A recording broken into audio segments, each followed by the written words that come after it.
جانے سے اپنے خاندان کو قحط سے بچا لیا تاکہ وہ خوشحال ہو جائیں۔ اس طرح سے پیدائش کی کتاب کا آغاز اور نسب نامہ پر اختتام ہوتا ہے۔ ان سب باتوں کا بابل سے کیا لینا دینا ہے؟ ہم کس طرح سے پشتوں یا نسب نامہ جو کہ ہمیں بائبل مقدس کی پہلی کتاب میں دیکھنے کو ملتا ہے کہ تفصیل میں بابل کا مطالعہ کر کے اسے سمجھ سکتے ہیں۔ آپ اسے مختصر وقت میں دیکھیں اور سمجھیں گے۔ اور پیدائش 14 باب 19 آیت میں بھی آپ دیکھ سکتے ہیں، اور آدم اپنی بیوی کے پاس گیا اور وہ حاملہ ہوئی اور اس سے اس کے ایک بیٹا پیدا ہوا۔ آئے اس حوالہ کو بھی ہم دیکھ سکتے ہیں۔ 14 باب 19 آیت میں خدا کا کلام بیان کرتا ہے، اور یہاں پہ لکھا ہے، اور اس نے اس کو برکت دے کر کہا کہ خدا تعالیٰ کی طرف سے جو آسمان اور زمین کا مالک ہے ابراہیم مبارک ہو۔ اور اس کے ساتھ پیدائش 4 باب اور 1 آیت کو بھی ہم پڑھیں گے۔ خدا کے کلام میں لکھا ہے،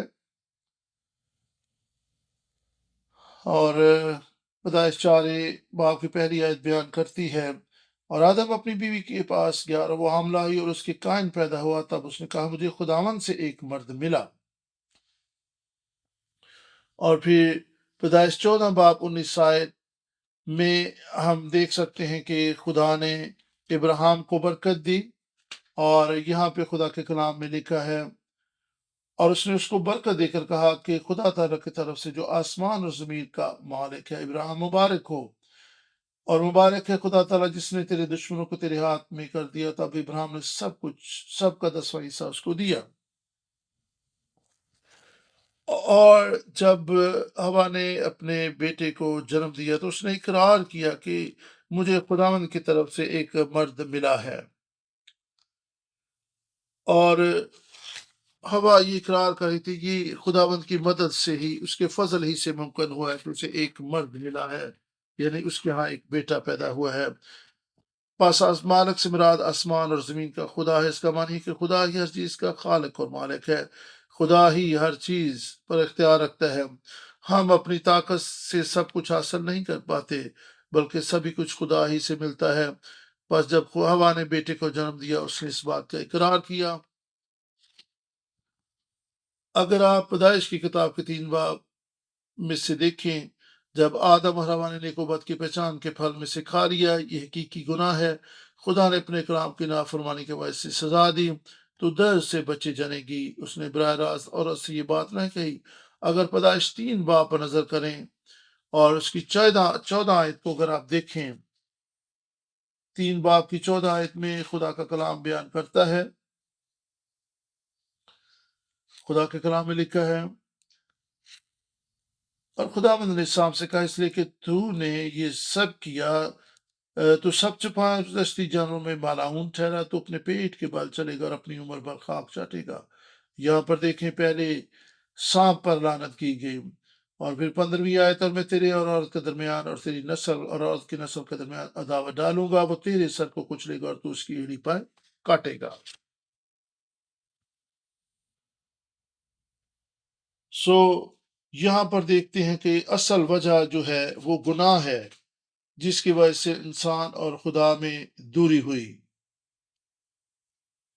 اور خدا کی عدالت میں اس کا فضل بھی شامل ہے، نجات کا وعدہ بھی اس میں موجود ہے۔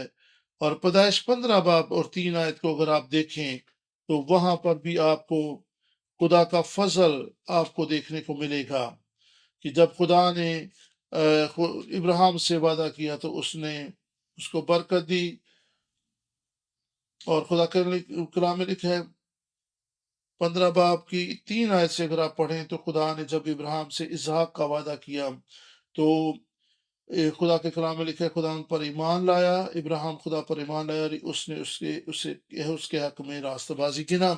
پس جو ایمان لاتے ہیں وہ ابراہیم کی نسل میں شامل ہوتے ہیں۔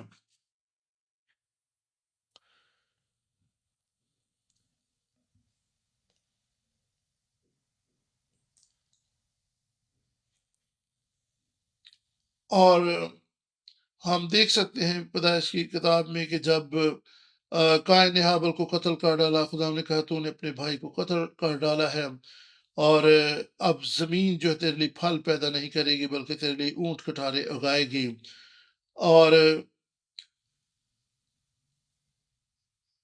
اور یہاں پر دیکھتے کہ کائن کے ہاں انوک پیدا ہو تو اس نے اپنے بیٹے کا نام اپنے شہر کا نام اپنے بیٹے کے نام پر رکھا۔ پیدائش 4 باب 16 آیت 17 آیت کو دیکھیں۔ خدا کائن خدا کی حضوری سے چلا گیا، وہ اپنے لیے شہر تعمیر کرتا ہے، اس نے اس کا کیا نام رکھا؟ جی اپنے بیٹے کے نام پر اس شہر کا نام ہنوک رکھا۔ اس کہانی کو ذہن میں رکھیے گا کیونکہ ابھی بھی ہم بائبل مقدس میں سے بابل کے تعلق سے سیکھنے والے ہیں۔ ان باتوں کا بابل شہر سے ایک تعلق ہے، اس لیے کائن کی کہانی ذہن میں رکھیے گا۔ اگر آپ پیدائش 10 باب 8 سے 10 آیت تک دیکھیں، یہی سب کچھ طوفان نوح کے بعد ہوا۔ یہاں پر نوح کی نسل کا ذکر موجود ہے۔ پیدائش 10 باب 8 سے 10 آیت تک پڑھیں۔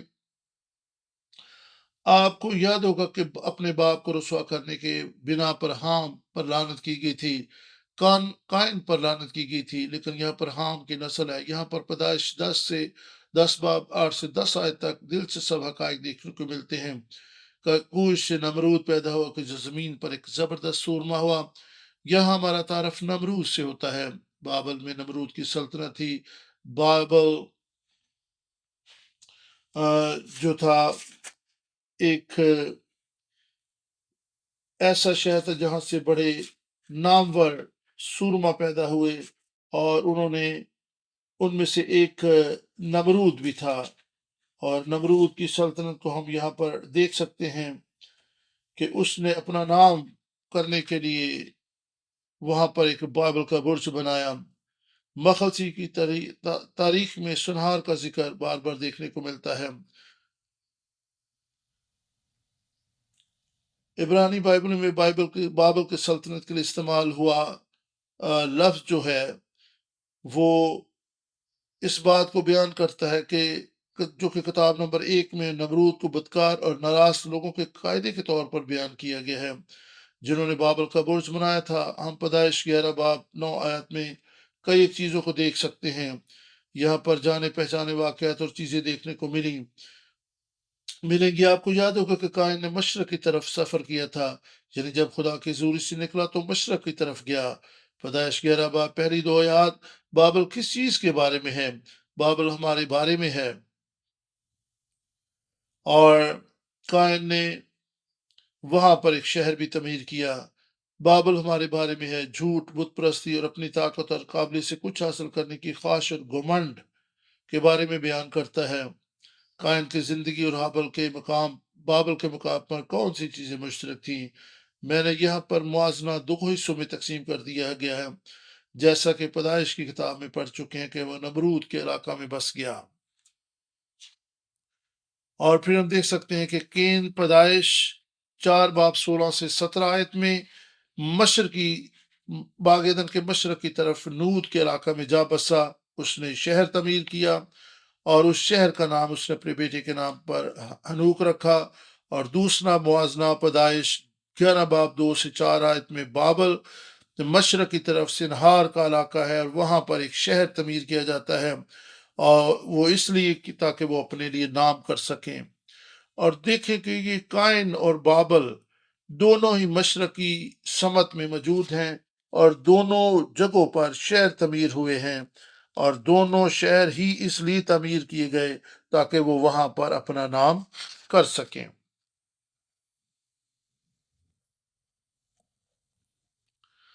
اور یہاں پر ہم دیکھ سکتے ہیں کہ یہ دونوں شہر اس لیے بنائے گئے تاکہ وہ وہاں سے تتر بتر نہ ہو جائیں، اور وہاں پر انہوں نے اپنے نام کے لیے کام کیا بلکہ نہ کہ خدا کے جلال کے لیے کچھ ایسا کام کیا۔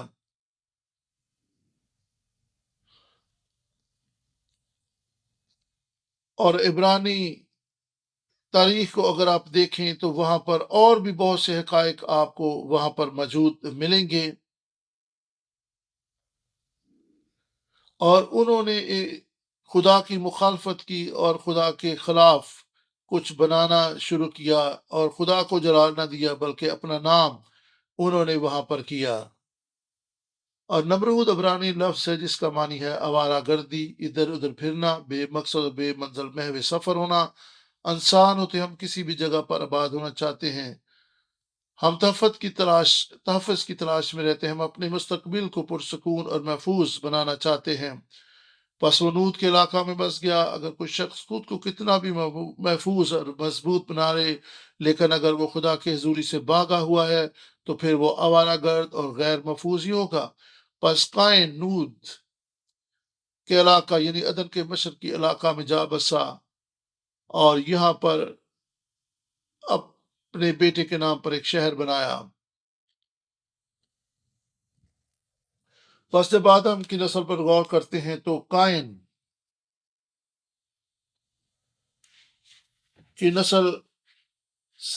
اور سید کی نسل ہمارے سامنے ہے۔ ہم قائن کی نسل پر غور کرتے ہیں، یہ وہ نسل تھی جو خدا کی حضوری سے فرار ہو گئی۔ اس نسل نے اپنے گناہ سے توبہ نہ کی، یہ نسل خدا کے خلاف تھی۔ جب آپ بابل جا کر اسے دیکھتے ہیں تو غور کریں کہ یہ لوگ کیا کر رہے ہیں۔ وہ اپنے لیے نام پیدا کرنا چاہتے تھے، وہ مشرق کی جانب بس گئے، انہوں نے اپنے لیے شہر تعمیر کیا، وہ اپنا نام وہاں پہ قائم کرنا چاہتے تھے۔ یہ خدا کے خلاف گناہ، خدا پر توکل نہ کرنے اور من چاہے زندگی بسر کرنے کو پیش کرتا ہے۔ ان دونوں کہانیوں میں یعنی بابل اور قائن کے واقعات میں ہم دیکھ سکتے ہیں کہ یہاں پر خدا کی مخالفت، نافرمانی اور ناراستی کے کام دیکھنے کو ملتے ہیں۔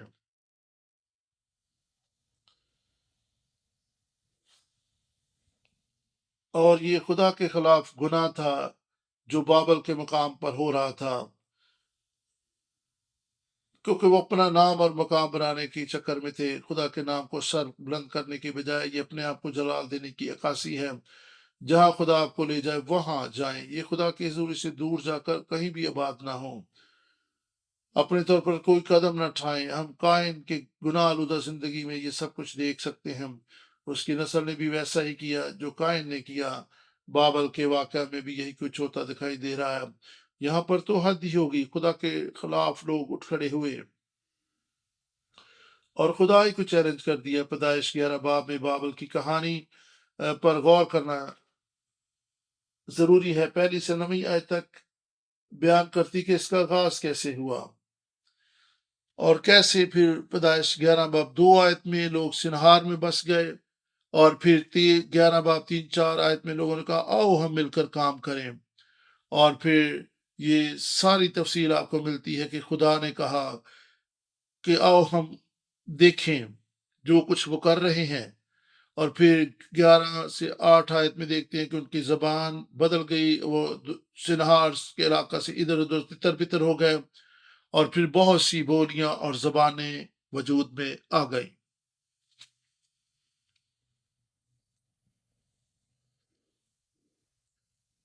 کیونکہ لوگوں نے کہا اپنے لیے شہر اور نام بنائیں۔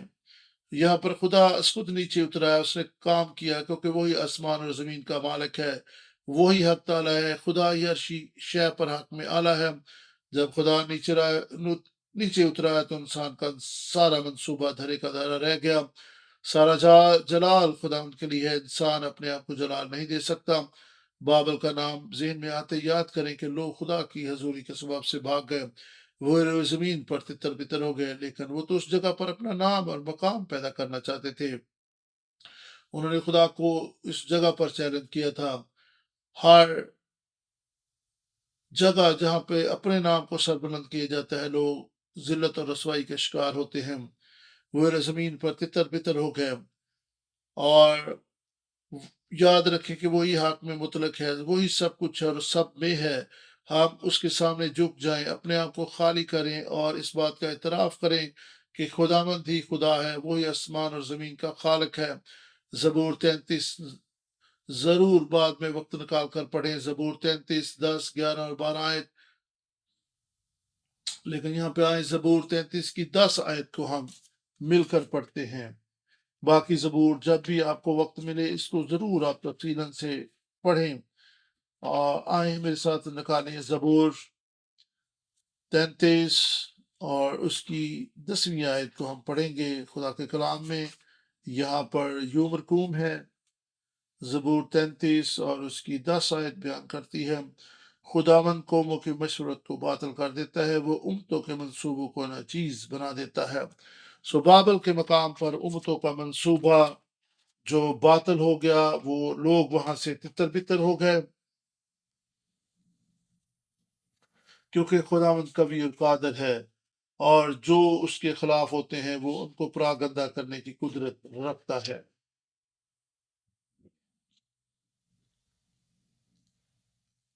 پس ہمیں قوموں کی صلاح مشورت پر نہیں چلنا، ہمیں لوگوں کے مشورت پر نہیں چلنا، کیونکہ خداوند قوموں کے منصوبے باطل کرتا ہے۔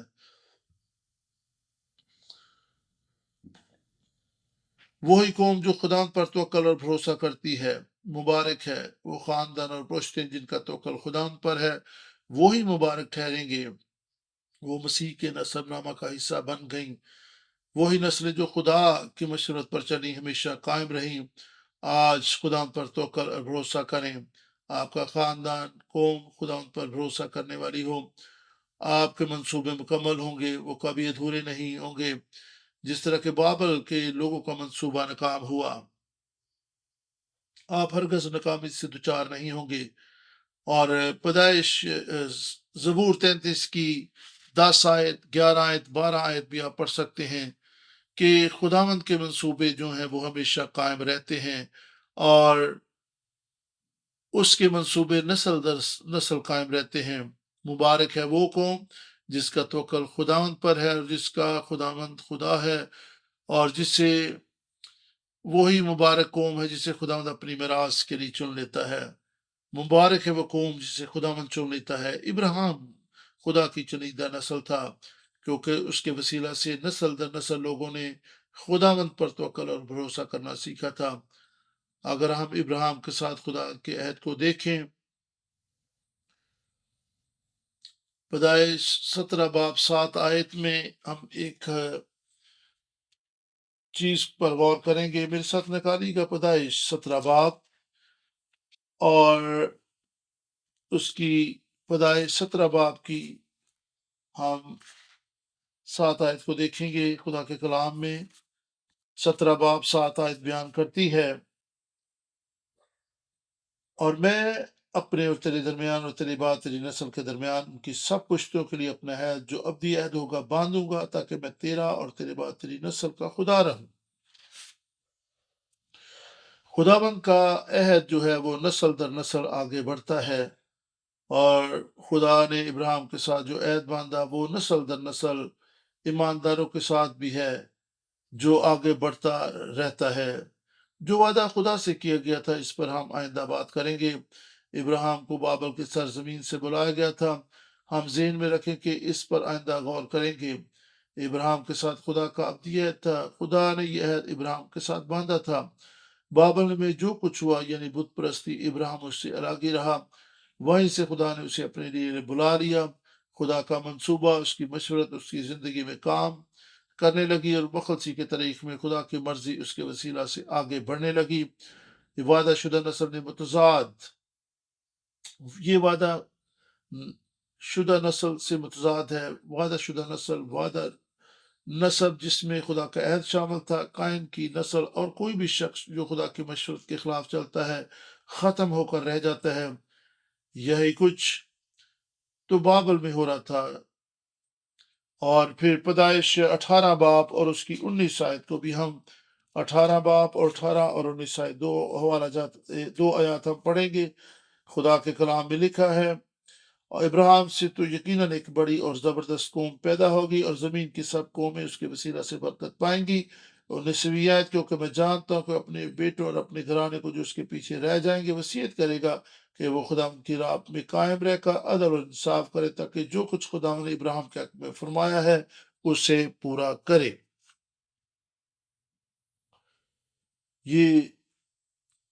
یہ خدا کا منصوبہ تھا، نہ کہ کسی انسان کا منصوبہ تھا، اور خدا نے ابراہیم کو چن لیا۔ خدا نے ابراہیم کو اپنے لیے الگ کر لیا اور اس کے ساتھ ایک عہد باندھا۔ اور پھر پیدائش 17 باب میں سے بھی ہم نے ایک 17 باب کے 7ویں آیت میں سے ایک حوالہ پھر سے ہم پڑھیں گے جو پہلے بھی ہم نے دیکھا تھا۔ میں اپنے اور تیرے درمیان اور تیرے بعد تیری نسل کے درمیان ان کی سب پشتوں کے لیے اپنا عہد جو ابدی عہدوں کا باندھ دوں گا، کس لیے؟ تاکہ میں تیرا اور تیرے بعد تیری نسل کا خدا ہوں، اور خدا چاہتا ہے کہ وہ نہ صرف ہمارا خدا ہو بلکہ ہمارے بعد ہماری نسلوں کا بھی خدا ہو۔ خدا ہمیشہ چاہتا ہے کہ اب تک اس کے لوگ اس کے ساتھ لپٹے رہیں اور وہ ان کا خدا ہو۔ خدا چاہتا ہے کہ اب تک اپنے لوگوں کے ساتھ رہے، اور خدا نے جو وعدے ابراہیم کے ساتھ کیے تھے، اگر ہم ان وعدوں کو دیکھیں تو ہمیں خدا کی محبت اور اس کے منصوبے دیکھنے کو یہاں پر ملیں گے۔ خدا نے ابراہیم کے ساتھ یہ عہد قائم کیا،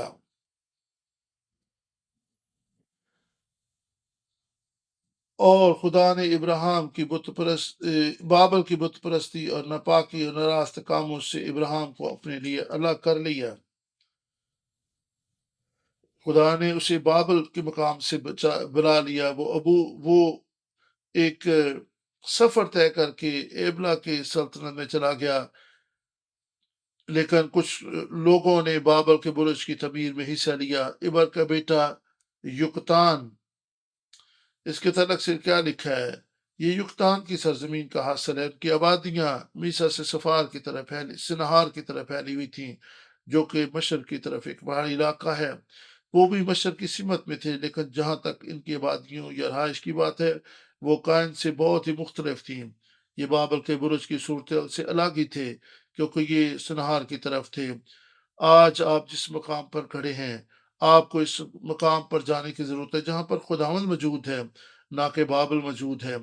یہوہ شامہ، بس یقتان اور اس کا گھرانہ سنہار کی طرف چلے گئے۔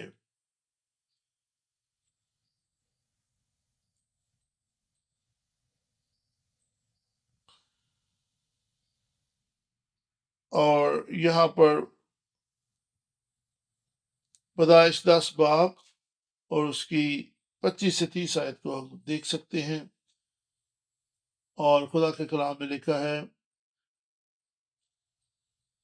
اور ابل کے ہاں 2 بیٹے ہوئے، ایک کا نام فلج تھا کیونکہ زمین اس کے ایام میں بٹی، اور اس کے بھائی کا نام یقتان تھا، اور یقتان سے المداد اور سلف اور حسار ماوت اور اراخ اور مہدورام اور عزال اور دکلا اور اوبل اور ابی مائل اور سبا اور افیر اور حویلا، اور جو باپ پیدا ہوئے، یہ سب بنی یقتان تھے، اور ان کی آبادی میسا سے مشرق ایک پہاڑ سفار کی طرف تھی۔ سو آپ دیکھ سکتے ہیں کہ یہ بابل کے لوگوں سے الگ تھلگ ایک جگہ پر رہائش پذیر تھے۔ انہوں نے بابل کے لوگوں سے اپنے آپ کو الگ کیا، کیونکہ یہ سنہار کی طرف نہیں بلکہ سفار کی طرف تھے۔ اور یہاں پر آپ دیکھیں کہ پیدائش 10 باب 25 آیت میں یقتان کا جو ذکر ہے، یہ بہت قابل غور ہے کہ انہوں نے اپنے آپ کو بابل سے الگ کیا، وہ بابل سے الگ ہو گئے۔ آپ کو بھی ضرورت ہے کہ آپ بابل سے، بت پرستی سے، ناپاکی سے الگ ہوں، تاکہ آپ خداوند کے لوگ ٹھہریں۔ بابل کی کہانی سے پہلے ہمارے پاس ابر کی نسل کی کہانی موجود ہے۔ وہ بابل کی طرف نہ گئے بلکہ وہ ملک سنہار کی طرف نہ گئے، وہ سفار کی طرف گئے، وہ اس برے منصوبے کا حصہ نہ بنے۔ اگرچہ یقتان کی نسل کا تفصیلی حال بائبل مقدس میں بیان نہیں، بلکہ اس نسل نامہ سے ہی ہمیں اس کا پتہ چلتا ہے، لیکن پھر بھی ان کا نام اس نسل نامے میں موجود ہے کیونکہ وہ برے منصوبے کا حصہ نہ بنے۔ وہ سفار کی طرف گئے، نہ کہ سنہار کی طرف۔ آپ کس طرف سفر کر رہے ہیں؟ آپ کا رجحان کس طرف ہے؟ بس یوں ہم نسل نامہ کی اہمیت کو سمجھتے ہیں۔ وہ لوگ جنہوں نے خدا کو چیلنج کیا، اور وہ لوگ جنہیں خدا نے اپنے منصوبے کی تکمیل کے لیے چن لیا، یہ سب کچھ نسل ناموں سے پتہ چلتا ہے۔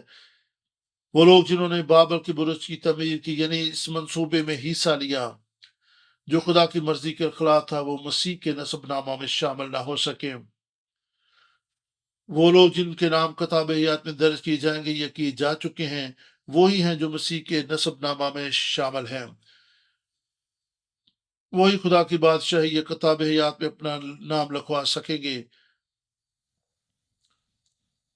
پس نئے یروشلم یا حزقیل کے ہیکل میں داخلے کے لیے ہمارا اندراج کتاب حیات میں ہونا لازمی ہے۔ لازم ہے کہ ہم مسیح کے نسب نامہ میں شامل ہوں، ہم مسیح سے پیدا ہوں، ہم اس کا کلام قبول کرنے سے اس میں پیدا ہو سکتے ہیں، ہم اپنے گناہوں کا اقرار کر کے مسیح کی خوشخبری کو قبول کرنے اور خدا کی ذات اقدس پر ایمان لانے سے کتاب حیات پہ اپنا نام لکھوا سکتے ہیں۔ خدا یسوع مسیح خدا باپ کی طرف سے آیا، اس نے یعنی کلام نے جسم اختیار کیا، وہی ہمارا درمیانی اور شافی ہے، وہی ہمارے پاس ہمیں خدا کے پاس لانے کا وسیلہ بنا۔ اگر آپ خدا یسوع مسیح کو جانتے ہیں کہ وہ کون ہے اور اس کا بیٹا یسوع کون ہے، تو پھر سمجھ لیں کہ نسب نامے کا مطالعہ کا یہی مقصد ہے۔ بابل کے برج کی تعمیر کرنے والے کا کیا انجام ہوا؟ پس لازم ہے کہ ہم ایسے کاموں سے گریز اور پرہیز کریں جو خدا کے کلام کے خلاف ہیں، جو خدا کے خلاف بغاوت کی طرف لے جاتے ہیں۔ متی پہلا باب پہلی آیت میں ہمیں مسیح کا نسب نامہ ملتا ہے، اور یہاں پر مسیح کے نسب نامہ میں ابن داؤد اور ابراہم کا ذکر یہاں پر موجود ہے۔ اور پھر اگر آپ مکاشفہ 3 باب دیکھیں تو وہاں پر لکھا ہے کہ جو غالب آئیں گے، وہاں پہ مکاشفہ 3 باب 5 آیت میں لکھا ہے جو غالب آئیں گے وہ سفید لباس ان کو دیا جائے گا اور ان کا نام کتاب حیات سے کبھی مٹایا نہیں جائے گا، بلکہ خدا یسوع مسیح نے کہا کہ میں اس کے نام کا اقرار باپ کے سامنے کروں گا۔ اور پھر مکاشفہ 21 باب 27 آیت کو دیکھیں کہ کوئی بھی ناپاک چیز جو ہے وہ خدا کی ہیکل میں کوئی مکروہ چیز داخل نہ ہو پائے گی، اور نہ وہ جو جھوٹ بولتے ہیں، بلکہ وہی جن کے نام برہ کی کتاب میں لکھے ہوئے ہیں وہ خدا کی بادشاہی میں داخل ہوں گے۔ خدا ان کی شکر گزاری کرتے ہیں کہ خدا یسوع مسیح کے وسیلہ سے خدا کی حضوری میں جانے کی راہ ہموار ہو چکی ہے، اور جب آپ خدا کی ذات اقدس کو سمجھتے اور جانتے ہیں تو تب ہی ہم کتاب حیات میں اپنا نام لکھوا سکتے ہیں۔ اگر آپ یسوع مسیح کو جانتے ہیں، اگر آپ یسوع مسیح کے صلیب پر کیے گئے کام کو جانتے ہیں تو پھر آپ نجات پا سکتے ہیں، پھر آپ مخلصی کی ان باتوں کو سمجھ سکتے ہیں، ورنہ یہ لیکچر آپ کے لیے بے ایمانی ہے۔ اور جانے کہ یسوع مسیح ہی واحد ایسا وسیلہ ہے جس کے وسیلہ سے آپ خدا کی بادشاہی میں جا سکتے ہیں۔ اور آج کے کلام کا اسٹڈی کا حاصل کلام یہ ہے۔ آپ سب کا شکریہ کہ آپ سب نے آ کر خدا کے کلام کو سیکھا۔ ہم بابل کے موضوع پر مزید سیکھنا جاری رکھیں گے، ہم بابل سے خدا کے عہد اور مخلصی کی تاریخ کے بارے میں بھی سیکھیں گے۔